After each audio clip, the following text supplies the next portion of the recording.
As- Assalamualaikum warahmatullahi wabarakatuh. Alhamdulillah wa syukrilillah wala haula wala quwata illa billahil aliyil azim. Malam hari ini kita dipertemukan Allah Subhanahu wa taala melalui Zoom meeting ya, di tengah-tengah kondisi pandemi, di ujung-ujung pandemi, namun kita tetap waspada. Mudah-mudahan silaturahim dengan Mas Prasetyo Aji Nugroho malam hari ini bisa eh, memberikan penguatan-penguatan bagi adik-adik mahasiswa dan juga Bapak Ibu dosen. Bagi yang Muslim, mari kita mulai dengan sama-sama membaca basmalah. Bismillahirrahmanirrahim.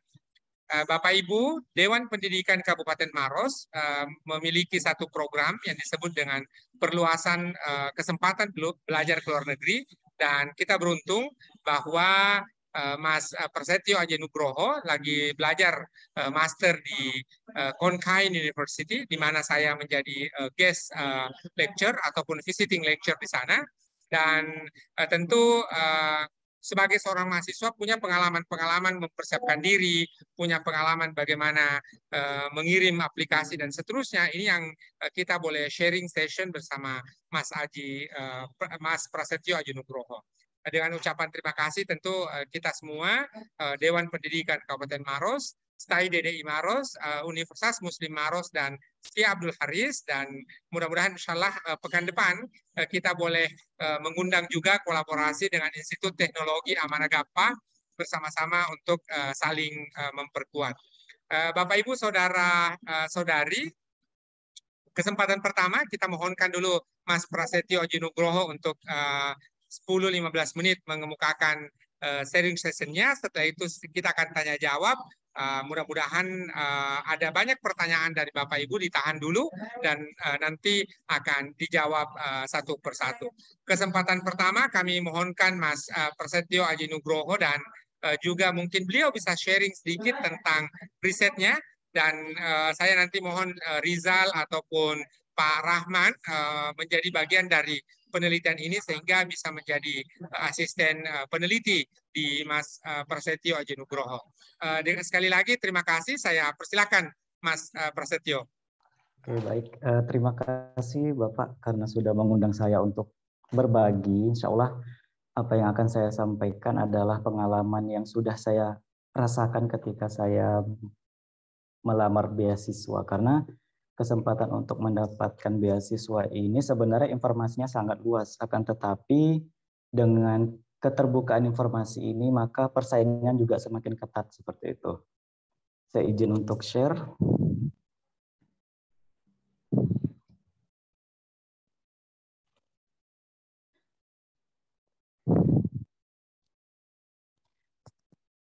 Oke, baik. Nah, ini untuk perkenalan singkat saya. Jadi, saya di sini sebagai penerima salah satu beasiswa yang ada di Konkan University. Beasiswa yang saya dapatkan adalah GMS Asian Scholarship for Master. Jadi, beasiswa ini ditujukan untuk negara-negara ASEAN. Jadi, ada Indonesia salah satunya, di mana beasiswa ini sangat-sangat prestis ya untuk penerima beasiswanya itu sendiri. Nah, kemudian juga saya peraih untuk award di Muhammadiyah Scholarship Preparation Program. Jadi saya juga mau promosi jika ada salah satu peserta di sini yang merupakan bagian dari Muhammadiyah bisa mendaftar di Muhammadiyah Scholarship Preparation Program ini, karena ini persiapan untuk studi lanjut. Nah, kemudian untuk research, nah saat ini kegiatan saya sedang melakukan penelitian di lapas anak. Jadi penelitian saya fokus kepada kesehatan mental pada remaja di lapas anak. Nah, ini adalah salah satu filosofi di mana untuk memprediksi masa depan itu harus kita buat. Nah, karena pengalaman saya sudah membuat berbagai macam rencana ke depan. Ketika melanjutkan pendidikan S2 pun, saya sudah merencanakan di di waktu yang sangat lama untuk melanjutkan pendidikan S2. Jadi setelah saya tamat S1 di tahun 2014, saya sudah menuliskan target saya untuk melanjutkan pendidikan S2. Qadarullah, Allah memberikan jalan lain ketika saya ingin mencapai beasiswa itu. Saya sudah berusaha untuk mengapply berbagai macam beasiswa, akan tetapi baru tahun inilah Allah memberikan kesempatan kepada saya seperti itu. Nah, kemudian juga, saya sebagai Muslim, di mana saya beriman kepada Al-Quran, yang mana cita-cita besar ini harus dimiliki oleh umat Muslim. Nah, sebagaimana di dalam surah Ali Imran ayat 26, wahai Tuhan yang mempunyai kerajaan, Engkau berikan kerajaan kepada orang yang Engkau hendaki, dan Engkau cabut kerajaan dari orang yang Engkau kehendaki. Engkau muliakan orang yang Engkau kehendaki, dan Engkau hinakan orang yang Engkau hendaki. Di tangan Engkaulah segala kebajikan, sesungguhnya Engkau maha kuasa atas segala sesuatu. Jadi Allah ini maha pemilik segalanya. Ketika kita merencanakan sesuatu, ketika itu pula Allah akan melihat apakah rencana yang sudah kita atur ini baik bagi kita ataupun harus ditunda dulu untuk untuk dikabulkan di lain waktu seperti itu. Nah, kemudian ini sebenarnya yang orang lihat ya, ketika seseorang itu menerima beasiswa. Wah, orang ini sudah sukses nih dapat beasiswa. Orang ini pandai ini apa yang sudah dia dapatkan, sebagai orang yang mempunyai hak privilege seperti itu ya. Padahal ketika seseorang ini mencapai kesuksesan, ada banyak hal yang didapatkan seperti itu. Nah, ada kegagalan, kemudian ada kekecewaan, kemudian ada kerja keras, ada hal yang harus dikorbankan, kayak gitu. Nah, ini pengalaman saya ketika saya mendaftar untuk beasiswa. Jadi, ketika saya lulus di tahun 2014, kemudian saya bekerja di tahun 2015, nah pada saat itulah saya sudah mempersiapkan untuk melamar beasiswa. Jadi, mulai dari persiapan bahasa Inggris khususnya, karena salah satu hal yang menjadi kesulitan saya pada saat itu adalah bahasa Inggris. Jadi saya sudah mempersiapkan mulai dari tahun 2015, kemudian di tahun 2016 ini saya mencoba mendaftar, pada saat itu ada beasiswa Cina. Nah, beasiswa Cina ini kebetulan tidak memerlukan syarat bahasa Inggris, sehingga saya berani untuk mendaftar. Kemudian di tahun 2006-2017 juga saya mencoba lagi untuk mendaftar di Jepang. Ada namanya Impact Scholarship. Nah, Impact Scholarship ini beasiswa yang diberikan oleh Pertamina-nya Jepang, hanya menerima untuk S2. Nah, pada saat itu saya juga mencoba untuk melamar, tetapi karena kuota yang tersedia hanya 3, sehingga kesempatan saya juga tidak banyak pada saat itu. Kemudian di tahun 2018, saya mencoba mendaftar untuk beasiswa di TMU, Taiwan Medical University International Student Scholarship. Nah, pada saat itu saya mendapatkan beasiswa, tapi hanya partial scholarship, hanya menanggung untuk biaya hidup, sedangkan untuk biaya kuliah tidak ditanggung.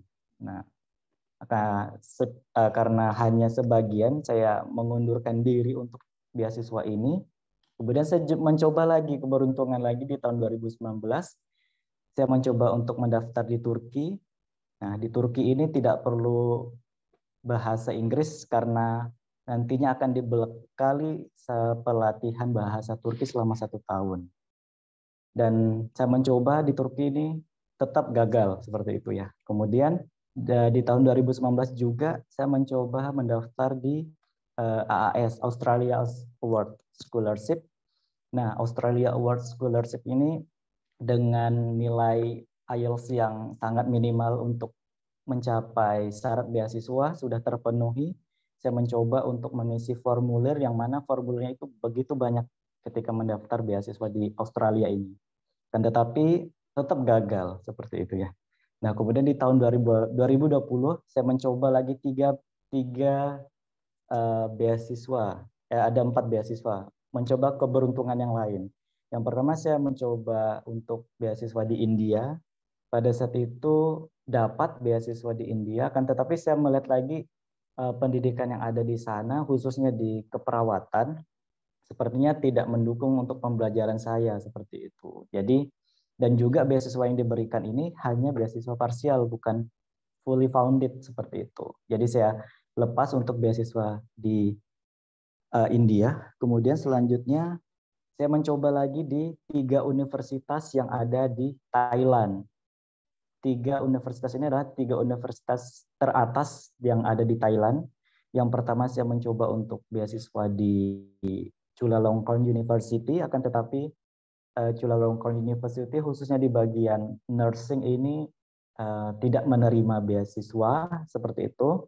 Dan kebetulan juga di program yang saya minati tidak ada mahasiswanya, sehingga saya harus mundur untuk beasiswa ini. Kemudian yang kedua, Mahidol University, juga saya ketika wawancara sesudah ditanyai, apakah kamu tetap bersedia ketika hanya diberikan partial scholarship.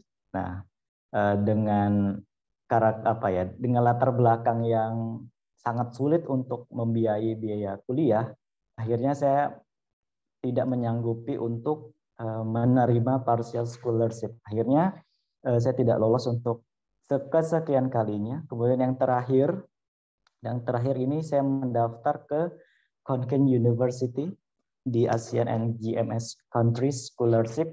Nah, pada saat mendaftar ini ada cerita yang sangat-sangat membuat saya ini ternyata kekuasaan Allah itu memang benar adanya seperti itu. Ketika saya mendaftar dengan persyaratan bahasa Inggris yang hampir expired pada saat itu. Jadi ibarat kata di bulan dia pembukaan untuk beasiswa KKU Konkan University ini di Februari. Nah, pada saat itu IELTS saya itu udah mau expired di bulan Agustus. Nah, ketika itu saya ditanya oleh bagian staf international affair-nya, bagaimana ini beasiswa IELTS-mu ini sudah mau expired seperti itu. Saya awalnya sudah pesimis karena ya ini perjuangan terakhir saya untuk mendapatkan beasiswa, dan Allah memberikan saya kesempatan untuk mendapatkan beasiswa ini seperti itu. Nah, apa saja sih yang harus dipersiapkan untuk beasiswa? Saya di sini akan berbagi untuk bagaimana sih persiapannya, kemudian apa saja yang harus dipersiapkan, dan yang pasti yang utama adalah bahasa Inggris. Nah, bahasa Inggris di sini sangat penting. Tapi khusus untuk di daerah Asia ataupun ASEAN, khususnya di Thailand ini tidak mematok nilai IELTS ataupun nilai TOEFL yang sangat tinggi. Dia itu untuk TOEFL-nya itu 4,5, 450, dan untuk IELTS-nya ini untuk 5, skor 5 ini sudah bisa mendaftar untuk beasiswa. Kemudian yang kedua, harus rajin-rajin ngecek jadwal beasiswa. Nah, untuk jadwal beasiswa ini di tiap-tiap program yang ada di negara itu sangat berbeda-beda. Jadi kalau bisa ada list untuk daftar beasiswa mana saja yang sudah buka. Karena persiapan saya dulu, saya memantau setiap apa saja, saya melis beasiswa apa saja yang sudah keluar kayak gitu. Kayak misalkan beasiswa ya di Australia apa saja, kemudian beasiswa yang ada di Jepang, kemudian beasiswa yang ada di Amerika kayak gitu. Kemudian cek apa saja sih aturan-aturan dari beasiswa itu sendiri, harus dicek, entah itu ketentuan transkrip nilai ataupun apa saja benefit yang akan didapatkan ketika melamar beasiswa, dan yang paling penting juga adalah advisor.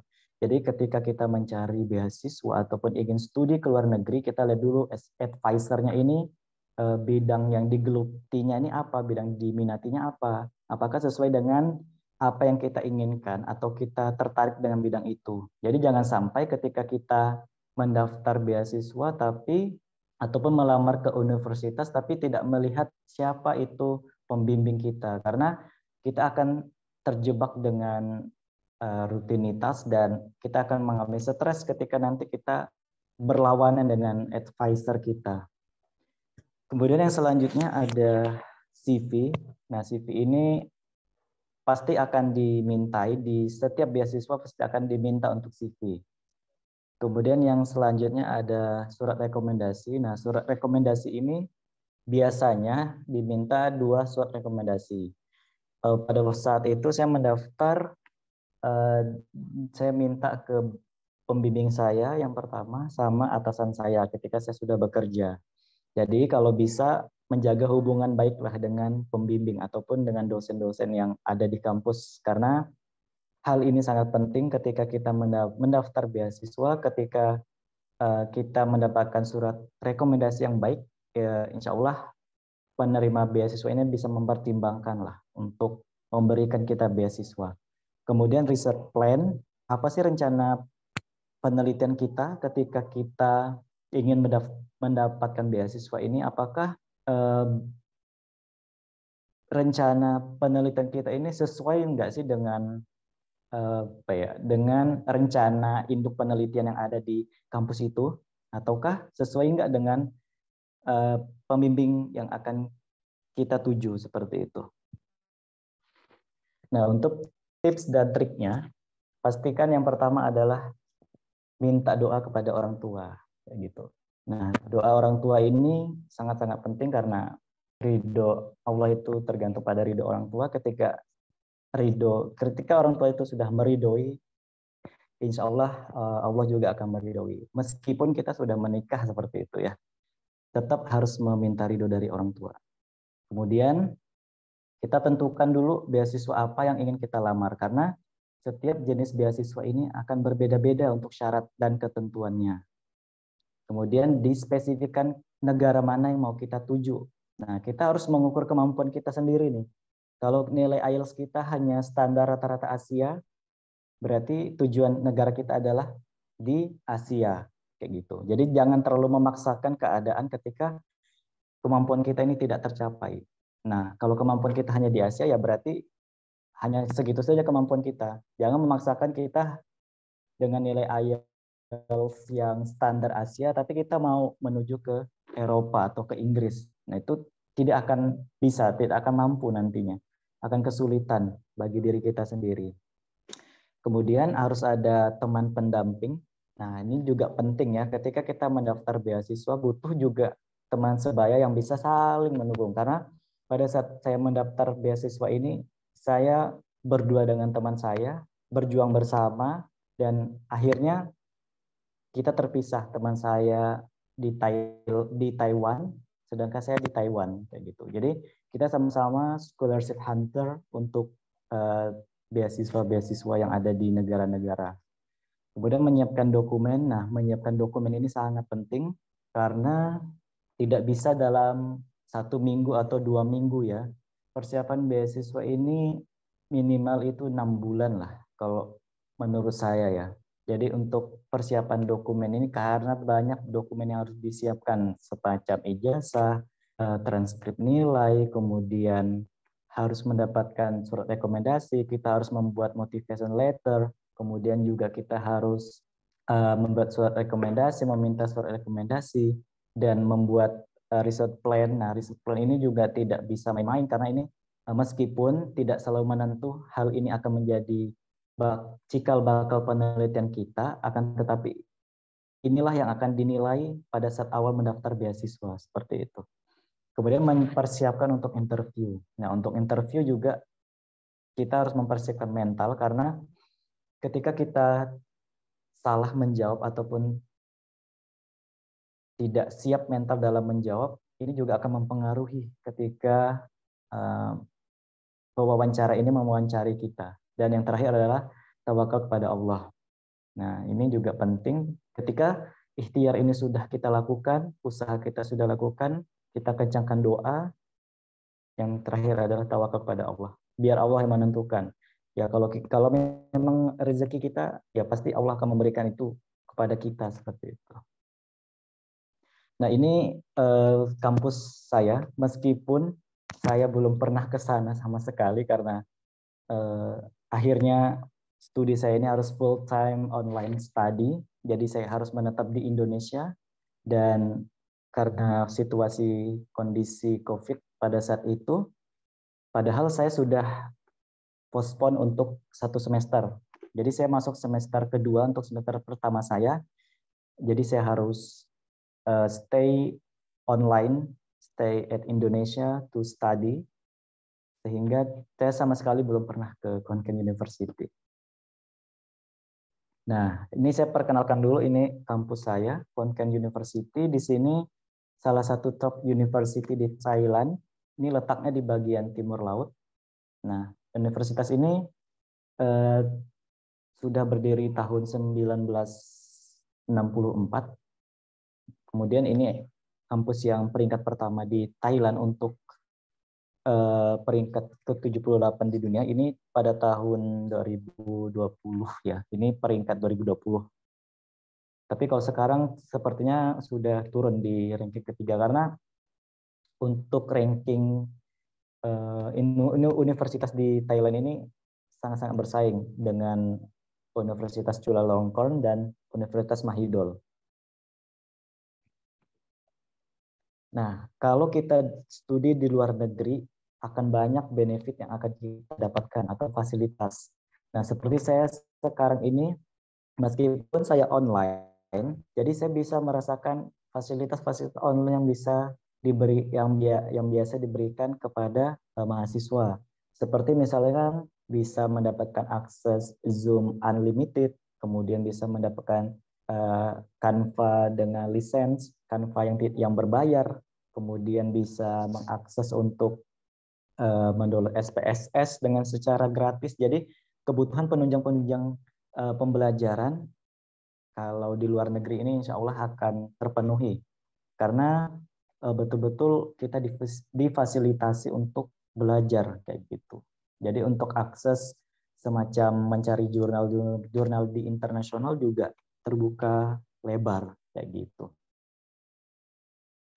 Nah, untuk beasiswa yang ada di Konken University, di sini untuk negara ASEAN dan Greater Mekong Subregion. Jadi untuk deadline-nya biasa akan dibuka bulan Desember dan Februari. Nah, ini berarti ada kesempatan nih buat teman-teman yang ada di sini ketika ingin mempersiapkan diri untuk belajar di Thailand, khususnya di Khon Kaen University, karena tiap-tiap universitas yang ada di Thailand ini berbeda-beda untuk deadline dan skemanya. Jadi bulan Desember bisa dipersiapkan mulai dari sekarang ketika ingin mendaftar beasiswa yang ada di Khon Kaen University. Nah, untuk kriterianya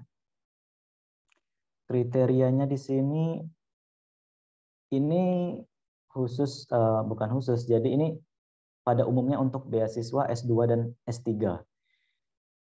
Jadi baik S2 maupun S3 syaratnya juga sama. Jadi merupakan keluarga negaraan berasal dari negara ASEAN, kemudian pelamar berusia tidak lebih dari 40 tahun, memiliki gelar S1 untuk pelamar master dan gelar S2 untuk pelamar doktoral. Kemudian mempunyai kemampuan bahasa Inggris yang baik. Nah, untuk kemampuan bahasa Inggris di sini standar dari universitas adalah 450 untuk TOEFL-nya, kemudian untuk IELTS-nya ini 5. 5 sini sudah diterima untuk beasiswa. Kemudian memiliki kesehatan fisik dan mental yang baik. Ya, jadi kita harus mengisi untuk surat keterangan sehat. Jadi ada form tersendiri untuk diisi ketika kita harus mendaftar ke Khon Kaen University. Nah, kemudian memenuhi semua persyaratan sesuai mereka yang memenuhi syarat untuk belajar di kurikulum khusus di Khon Kaen University.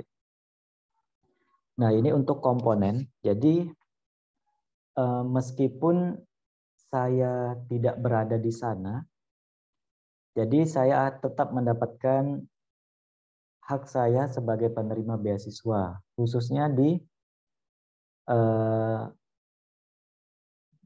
tuition fee. Jadi saya tidak membayar kuliah 1% pun untuk perkuliahan, jadi saya gratis kuliahnya.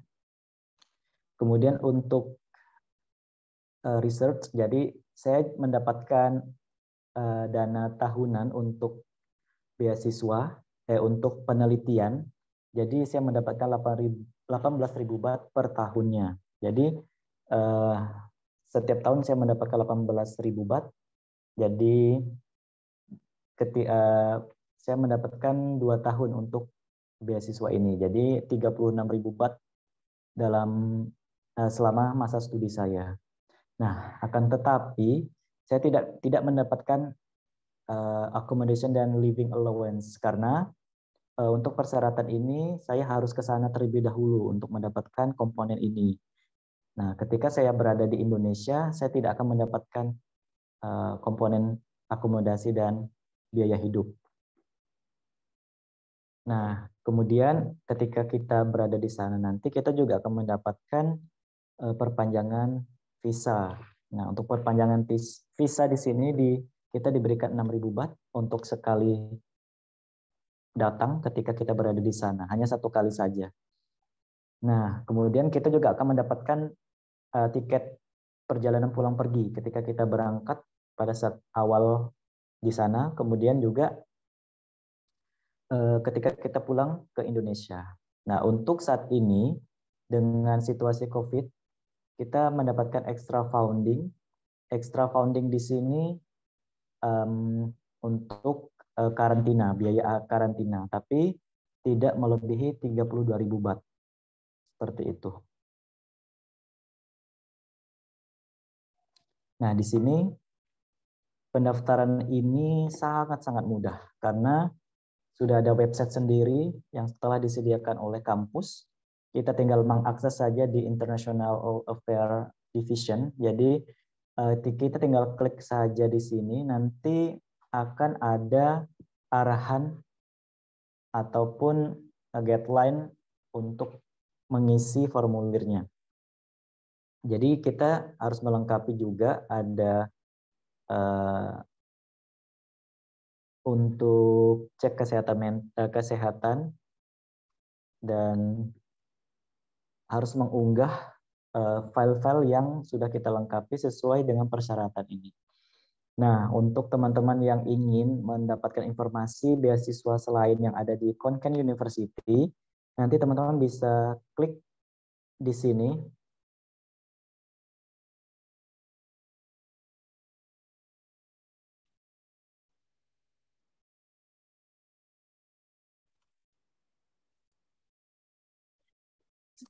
Jadi teman-teman bisa klik di sini, di beasiswa.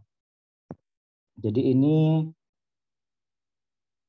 informasi beasiswa yang ada di Thailand, di seluruh institusi yang ada di Thailand ini dibuat oleh Permita atau Perkumpulan Mahasiswa di Thailand, mahasiswa Indonesia di Thailand.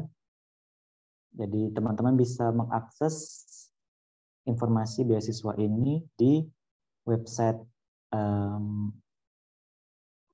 PDF ini ya. Di sini juga ada ketentuan apa saja persyaratannya, kemudian benefit apa saja yang akan didapatkan.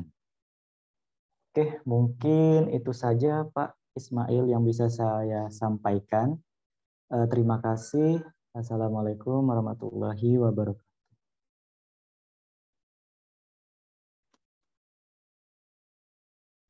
Terima kasih Mas Prasetyo Aji Nugroho yang sangat detail sekali beberapa hal terkait dengan persiapan-persiapan beasiswa, dan Bapak Ibu dosen dan kawan-kawan mahasiswa yang telah berkenan hadir pada kesempatan kali ini. Ini Mas Prasetyo, ini kita berasal dari lintas perguruan tinggi, ada dari STAI DDI Maros, ada dari Universitas Muslim Maros, ada dari Setia Abdul Haris, begitu pula ada dari lintas kampus yang lain, ada Setia 66 Kendari, lalu kemudian ada dari Universitas Andi Jemak di Palopo, ada dari Universitas Profesor Dr. Hamka di Jakarta, dan juga STAI Al-Furqan, Sekolah Tinggi Agama Islam Al-Furqan.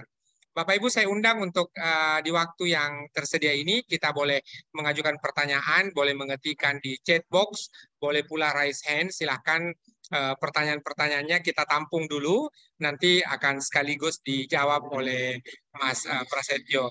Yang kedua adalah sembari menyiapkan pertanyaan, kami undang juga Bapak Ibu ada presensi di kolom chat box ya. Nanti panitia akan mengirimkan apresiasi dalam bentuk sertifikat kepada kita semua. Ada di kolom chat box untuk diisi. Silahkan. Ada pertanyaan yang masuk ke saya, Mas. Tentu Thailand merupakan negara yang minoritas Muslim, dalam hal ini lebih banyak Buddha. Bagaimana dengan keperluan-keperluan kita untuk makan minuman yang halal dan sebagainya, sehingga kemudian di samping kita belajar, tentu juga tetap memiliki kesempatan untuk mendapatkan layanan-layanan makan minum yang halal. Silakan, Mas. Oke, baik. Meskipun saya belum ke sana, Pak ya, tapi saya mendapatkan informasi dari teman-teman saya kalau di sana ini ada informasi untuk makanan dan minuman yang halal. Jadi memang sangat riskan ketika kita berada di negara minoritas. Kita tidak tahu nih bahan dasarnya apa, kemudian isi kandungan yang ada di makanan itu apa. Nah, akan tetapi di sana biasanya teman-teman itu akan bertanya dulu apakah makanan ini mengandung babi atau tidak, atau mengandung hal-hal yang diharamkan atau tidak, kayak gitu. Nah, tapi ketika mau belajar di Thailand, ada salah satu provinsi bagian yang di selatan. Nah, di selatan ini di Prince of Songkhla University di bagian selatan ini lumayan banyak muslimnya. Jadi kalau misalkan ragu di bagian kota ataupun di bagian selatan, bagian timur bisa ke selatan nih, ke Prince of Songkhla University. Nah, di sana juga ada beasiswanya. Bisa mendaftar di sana dan mayoritas di sana tuh muslim semua. Jadi muslim terbanyak di Thailand itu di daerah sana. Nah, untuk makanan makanan halal dan haramnya kita bisa melalui informasi dari Permita atau grup perkumpulan mahasiswa Indonesia Thailand. Di sana akan banyak sekali informasi yang diberikan. Tapi dan jangan ragu ya ketika kita mau belajar di suatu negara, insya Allah pasti ada jalannya. Ketika kita ragu-ragu itu Allah akan kuatkan mana yang halal dan mana yang haram. Pasti kita akan tahu, akan ada informasinya. Tidak hanya di Thailand saja, tapi di seluruh negara seperti itu.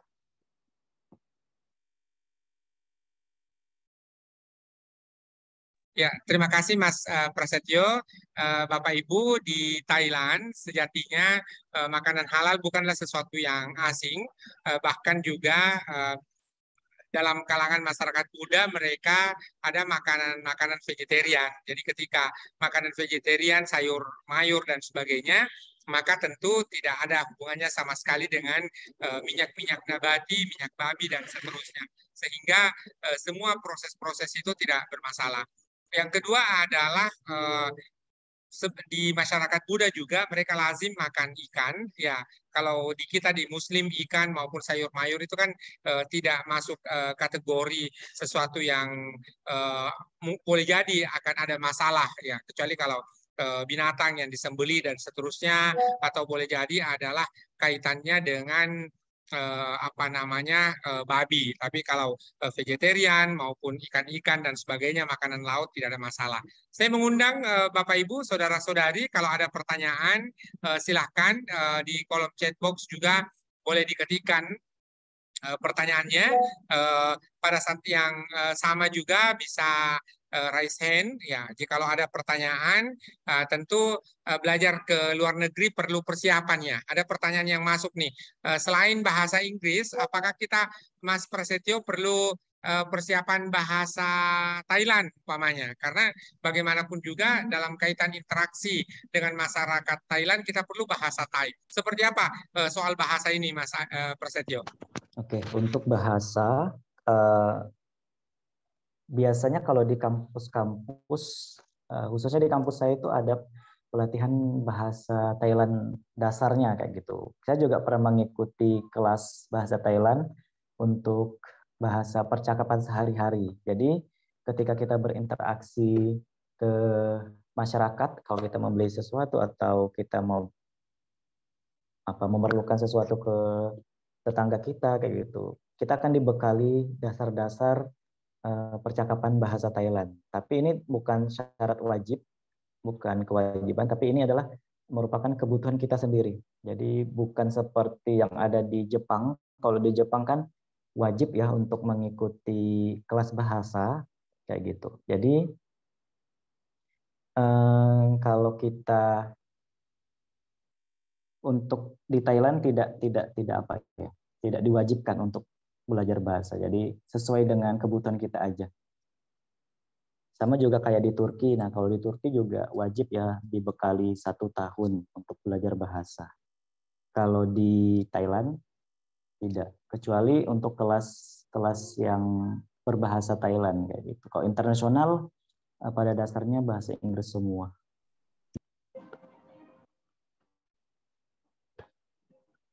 Ya, silakan Bapak Ibu Boleh, jika masih ada pertanyaan silakan boleh. Uni.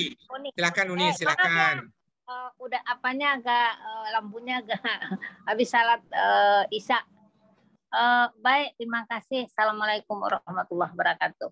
Assalamualaikum warahmatullahi Uh, sedikit bertanya ya, tadi menyalah bahasa ya. Untuk penelitian nanti ya, misalnya kalau persoalan juga ini, kalau penelitian ke lapangan, tentu ya memang kita harus paham ya bahasa lokal, bahasa ada sana.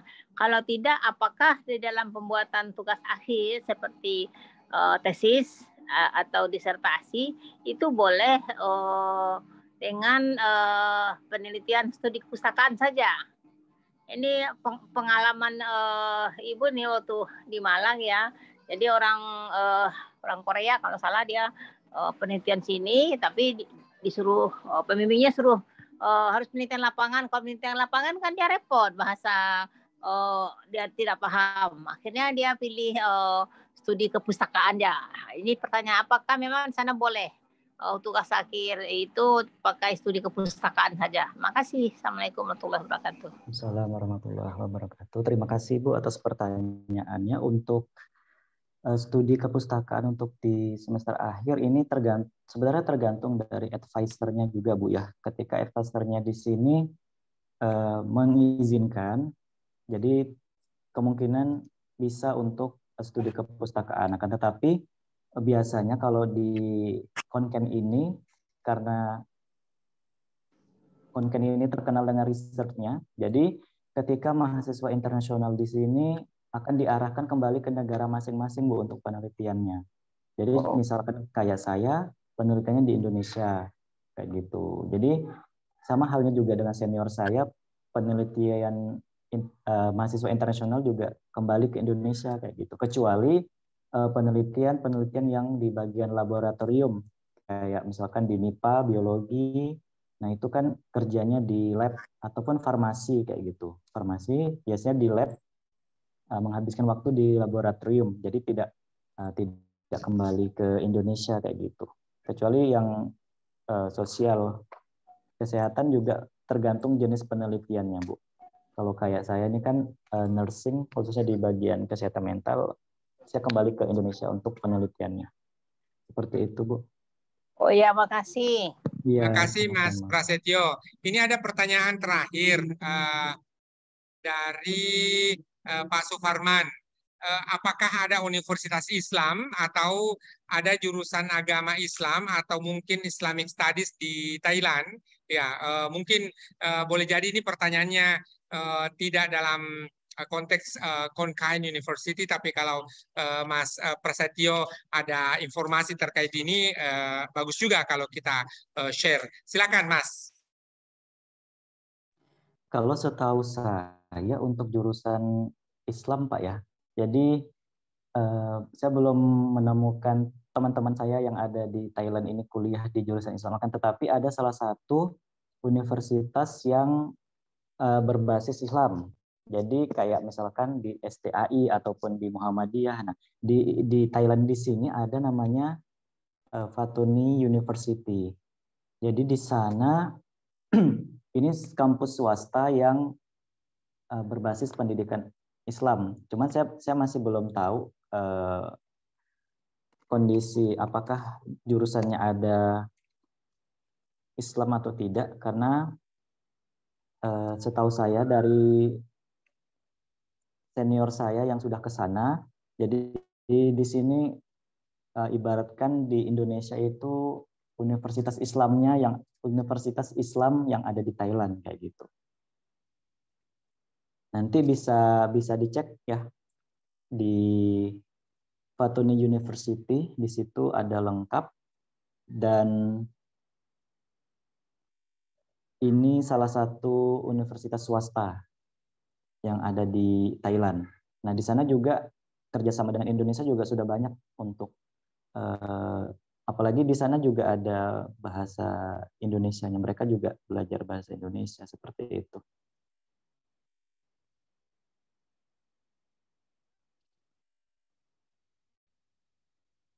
Ya, Bapak Ibu, kita berada di penghujung diskusi kita pada malam hari ini.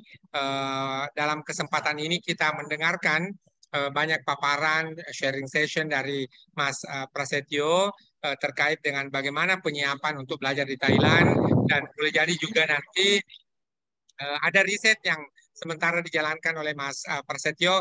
Kita cari waktu yang pas untuk ngobrol terkait riset itu, dan nanti Mas Prasetyo telah WA ke saya ada kebutuhan ataupun keperluan terkait asisten peneliti, sehingga ini boleh menjadi satu kesempatan bagi kita untuk meneliti bersama-sama dengan topik yang sama, dan paling tidak mungkin kita boleh publikasi pada aspek yang berbeda. Sebagai penutup dari diskusi kita pada kesempatan kali ini, mohon kesediaan Mas Prasetyo untuk menyampaikan sekali lagi kata penutup. Silakan Mas Prasetyo. Oke, seperti motivasi hidup saya Latai Aisu, jadi janganlah berputus asa dari rahmat Allah. Jadi ketika kita mengalami satu kegagalan, insya Allah Allah akan memberikan suatu hadiah ataupun suatu kejutan di hari berikutnya, seperti itu. Ya, terima kasih. Ini sebuah pesan tidak saja bagi adik-adik sekalian, ya, tetapi pada saat yang sama juga adalah bagi kita yang Bapak Ibu dosen, pimpinan perguruan tinggi, bahwa boleh jadi ada kegagalan-kegagalan, namun kegagalan ini justru menjadi kesempatan bagi kita untuk mendapatkan penguatan. Terima kasih kami sampaikan ke Mas Prasetyo yang telah meluangkan waktunya. Kita cari waktu yang pas sekali lagi untuk diskusi terkait riset, sehingga kemudian kita bisa melakukan penelitian bersama. Terima kasih kepada Bapak Ibu. Sekali lagi saya mengundang kita semua di kolom chat box ada presensi sebagai apresiasi kepada kita dalam bentuk sertifikat bagi yang hadir pada kesempatan kali ini. Nanti panitia akan mengirimkan sertifikat.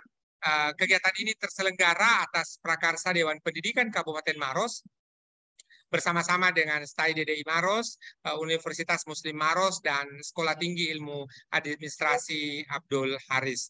Mohon maaf atas segala kekurangan.